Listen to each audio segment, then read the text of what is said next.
So very, very important, if you follow the first issue that I'm going to discuss, is adequate perfusion. So remember one thing, if you don't have good plumbing, guys, you're not going to get blood flow, you're not going to get any healing. So it's very important that you make sure the patient has adequate perfusion. What is claudication, cramping, pain, or tiredness of the calf, thigh, hip, or while walking? There's going to be diminished extremity pulses when you don't have adequate perfusion.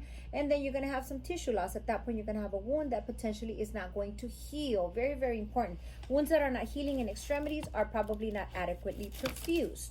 So what are you going to be looking at? You're looking for adequate perfusion.